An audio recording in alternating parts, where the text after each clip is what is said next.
नमस्कार दोस्तों, आपका स्वागत है मेरे इलेक्ट्रिकल ट्यूटोरियल चैनल पे। यहाँ पर हम लोगों ने इलेक्ट्रिकल इंजीनियरिंग के इलेक्ट्रोमैग्नेटिक थ्योरी या इलेक्ट्रोमैग्नेटिक फील्ड से एक न्यूमेरिकल प्रॉब्लम को लिया हुआ है, जो कि इस प्रकार से है।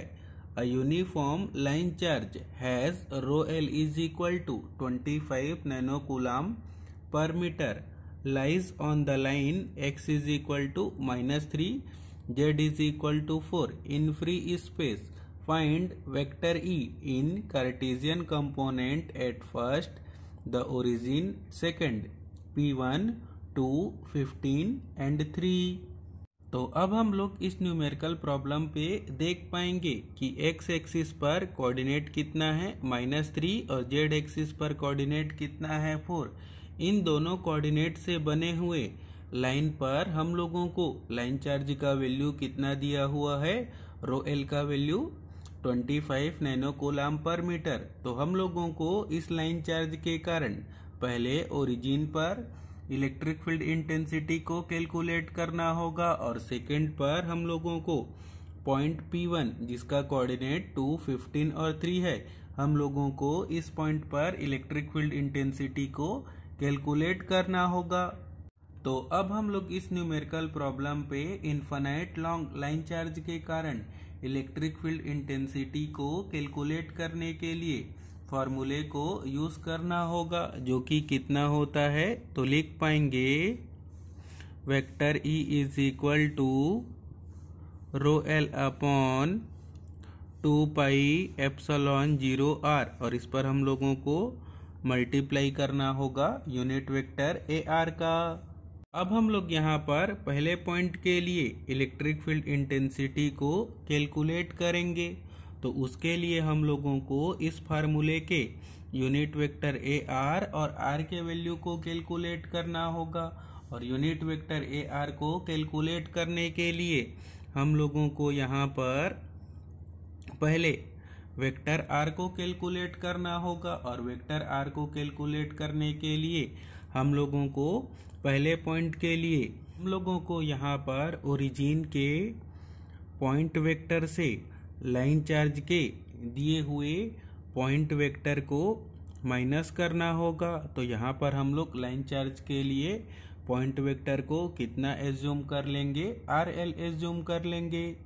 तो अब हम लोग यहाँ पर ओरिजिन के कोऑर्डिनेट को किस प्रकार से लिख पाएंगे, तो लिखेंगे 0, 0 और 0। अब हम लोग यहाँ पर लाइन चार्ज के कोऑर्डिनेट को लिखेंगे। तो लाइन चार्ज हम लोगों को कहाँ पर दिया हुआ है, x इज इक्वल टू -3 और z इज इक्वल टू हम लोगों को कितना दिया हुआ है 4। और हम लोगों को लाइन चार्ज के लिए y कोऑर्डिनेट का वैल्यू नहीं दिया हुआ है। तो उसके लिए हम लोगों को यहाँ पर क्या करना होगा, हम लोगों को जिस पॉइंट से इलेक्ट्रिक फील्ड इंटेंसिटी को कैलकुलेट करना हो उसके y के कोऑर्डिनेट को हम लोगों को यहाँ पर लेना होगा। तो यहाँ पर हम लोगों को y का कोऑर्डिनेट कितना दिया हुआ है 0। तो यहाँ पर हम लोग y के कोऑर्डिनेट को कितना ले पाएंगे, 0 ले पाएंगे।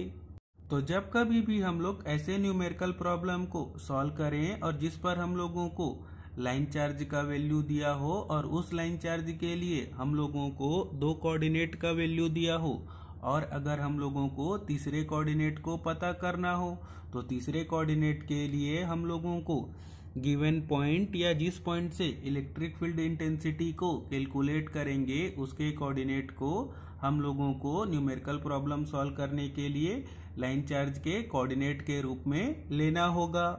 तो जब हम लोग यहाँ पर वेक्टर आर कैलकुलेट करेंगे तो उसके लिए 0 से हम लोगों को माइनस करना होगा -3 को। तो हम लोगों को मिलेगा 3 और उस पर लगाकर लिखेंगे यूनिट वेक्टर ए एक्स को। अब हम लोग आगे 0 से 0 को माइनस करेंगे तो हो जाएगा 0। फिर आगे हम लोग 0 से 4 को माइनस करेंगे तो मिलेगा -4, और उस पर लगाकर लिखेंगे यूनिट वेक्टर ए जेड। अब हम लोग आगे यूनिट वेक्टर ए आर को कैलकुलेट करने के लिए हम लोगों को आर या मॉड ऑफ वेक्टर आर को कैलकुलेट करना होगा। तो उसके लिए हम लोग यहाँ पर जो वेक्टर कैलकुलेट किए हैं उसके यूनिट वेक्टर के कोफिशिएंट को स्क्वायर करके ऐड करके रूट कैलकुलेट करना होगा। तो लिख पाएंगे 3 का स्क्वायर प्लस माइनस 4 का स्क्वायर, और रूट कैलकुलेट करने के लिए पूरे के पावर पर ले लेंगे 1/2। और जब हम लोग इसको सॉल्व करेंगे तो इसका वैल्यू हम लोगों को कितना मिलेगा 5। तो अब हम लोग यहाँ per unit vector A R के वैल्यू को कैलकुलेट करेंगे। तो यूनिट वेक्टर ए आर के वैल्यू को कैलकुलेट करने के लिए वेक्टर आर से मॉड ऑफ वेक्टर आर को डिवाइड करना होगा। तो अब हम लोग इस पे वैल्यू पुट करेंगे। तो यहाँ पर लिख पाएंगे पहले वेक्टर आर के वैल्यू को, तो 3 unit vector A x -4 unit vector A Z, और हम लोगों को इस पर डिवाइड करना होगा मॉड ऑफ वेक्टर आर के वैल्यू को, जो कि कितना है 5। अब हम लोग आगे इस फार्मूले पर सभी वैल्यू को पुट करके पहले पॉइंट के लिए इलेक्ट्रिक फील्ड इंटेंसिटी ई या वेक्टर ई के वैल्यू को कैलकुलेट कर लेंगे। तो अब हम लोग यहाँ पर लिख पाएंगे vector E is equal to, पहले रो एल के वैल्यू को लिखेंगे जो कि कितना है 25 नैनो कूलम पर मीटर। तो उसके लिए लिखेंगे 25 × 10⁻⁻⁹, और डिवाइड पर हम लोगों को 2 पाई को वैसा का वैसा ही रहने देना होगा। और एप्सिलॉन 0 का वैल्यू होता है 8.854 × 10⁻⁻12, और हम लोगों को इस पे आर के वैल्यू को पुट करना होगा जो कि कितना है 5, और हम लोग इस पे फिर मल्टीप्लाई करेंगे यूनिट वेक्टर ए आर को, जो कि कितना है 3 unit vector A x -4 unit vector A Z, और डिवाइड पे लिखना होगा 5 को। तो जब हम लोग आगे इसको कैलकुलेटर की हेल्प से सॉल्व करेंगे तो हम लोगों को वेक्टर ई का वैल्यू कितना मिलेगा, तो लिखेंगे 54 unit vector A x -72 unit vector A Z, और इसका यूनिट हो जाएगा वोल्ट पर मीटर। तो यहाँ पर हम लोगों ने पहले पॉइंट पर वेक्टर ई के वैल्यू को कार्टेशियन कोऑर्डिनेट सिस्टम पे कैलकुलेट किया। ठीक इसी प्रकार से अब हम लोग दूसरे पॉइंट के लिए इलेक्ट्रिक फील्ड इंटेंसिटी के कार्टेशियन कोऑर्डिनेट सिस्टम के वेक्टर के फॉर्म को कैलकुलेट करेंगे। तो अब हम लोगों को दूसरे पॉइंट पर इलेक्ट्रिक फील्ड इंटेंसिटी को कैलकुलेट करने के लिए इसी फार्मूले का यूज़ करना होगा। और इस फार्मूले पर अब हम लोग दूसरे पॉइंट के लिए पहले यूनिट वेक्टर ए आर और आर के वैल्यू को कैलकुलेट करेंगे। और यूनिट वेक्टर ए आर को कैलकुलेट करने के लिए पहले हम लोगों को वेक्टर आर को कैलकुलेट करना होता है, और वेक्टर आर को कैलकुलेट करने के लिए हम लोग पॉइंट वेक्टर RP1 से दिए हुए लाइन चार्ज के पॉइंट वेक्टर को माइनस करेंगे। तो उसके लिए हम लोग लिख लेंगे पॉइंट वेक्टर RL। तो अब हम लोग इसके कोऑर्डिनेट को लिखेंगे। तो हम लोगों को पॉइंट P1 का कोऑर्डिनेट कितना दिया हुआ है 2, 15 और 3, और हम लोगों को लाइन चार्ज के लिए कोऑर्डिनेट कितना दिया हुआ है, तो x के कोऑर्डिनेट को लिखेंगे -3 और z के कोऑर्डिनेट को लिखेंगे 4। तो जैसे कि हम लोगों ने पहले पॉइंट पर देखा था कि अगर लाइन चार्ज के लिए किसी एक कोऑर्डिनेट का वैल्यू ना दिया हो तो उसके लिए हम लोगों को गिवन पॉइंट के कोऑर्डिनेट को लेना होता है। तो यहाँ पर हम लोग y के कोऑर्डिनेट को कितना ले पाएंगे 15। अब हम लोग आगे वेक्टर r के वैल्यू को कैलकुलेट करेंगे। तो उसके लिए हम लोगों को कोऑर्डिनेट को माइनस करके यूनिट वेक्टर के साथ लिखना होगा। तो जब हम लोग 2 से माइनस करेंगे -3 को, तो हम लोगों को मिलेगा 5 और लिखेंगे उसके साथ यूनिट वेक्टर ax को।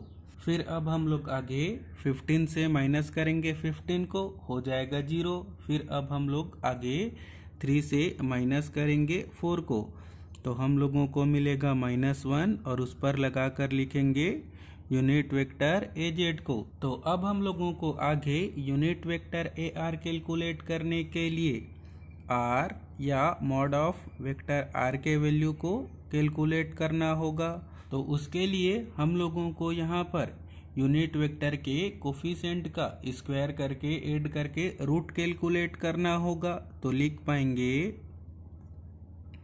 5 का स्क्वायर फिर प्लस -1 का स्क्वायर, और रूट कैलकुलेट करने के लिए पूरे के पावर पर कितना लेना होगा 1/2। और जब हम लोग इसको सॉल्व करेंगे तो हम लोगों को इसका वैल्यू कितना मिलेगा √26। अब हम लोग आगे यूनिट वेक्टर ar के वैल्यू को कैलकुलेट करेंगे। तो उसके लिए हम लोगों को वेक्टर r से मॉड ऑफ वेक्टर r को डिवाइड करना होगा। अब हम लोग इस पे वैल्यू पुट करेंगे। तो वेक्टर r का वैल्यू कितना है 5 unit vector ax minus 1 unit vector az, और डिवाइड पर लिखना होगा √26। अब हम लोग आगे इस फार्मूले पर सभी वैल्यू को पुट करके सेकेंड पॉइंट के लिए इलेक्ट्रिक फील्ड इंटेंसिटी को कैलकुलेट करेंगे। तो यहाँ पर हम लोग लिख पाएंगे vector E is equal to, पहले रो L के वैल्यू को पुट करना होगा जो कि कितना है 25 नैनो कूलम पर मीटर। तो लिखेंगे 25 × 10⁻⁹ फिर 2 पाई को वैसा का वैसा ही रहने देंगे, और एप्सिलॉन 0 का वैल्यू होता है 8.854 × 10⁻⁻12। फिर r के वैल्यू को पुट करेंगे जो कि कितना है √26, और इस पर हम लोगों को यूनिट वेक्टर का मल्टीप्लाई करना होगा जो कि कितना है 5 unit vector ax -1 unit vector az, और डिवाइड करना होगा इस पर √26 को। और जब हम लोग इस पूरे वैल्यू को कैलकुलेटर की हेल्प से सॉल्व करेंगे तो वेक्टर ई का हम लोगों को कार्टेशियन कोऑर्डिनेट सिस्टम पे वैल्यू कितना मिलेगा। तो लिखेंगे 86.55 unit vector ax minus 17.31 unit vector az, और इसका यूनिट हो जाएगा वोल्ट पर मीटर। इसी के साथ ही हम लोगों का यह न्यूमेरिकल प्रॉब्लम कंप्लीट हुआ, जिस पर हम लोगों ने सीखा अगर हम लोगों को लाइन चार्ज के लिए किसी दो कोऑर्डिनेट का वैल्यू दिया होगा तो उस प्रकार के न्यूमेरिकल प्रॉब्लम को किस प्रकार से सॉल्व किया जाता है। तो अगर आपको यह सब बताने का मेथड, समझाने का मेथड अच्छा लगा हो तो इस वीडियो को लाइक एंड शेयर करें और मेरे चैनल को सब्सक्राइब करें। Thank you, all the best.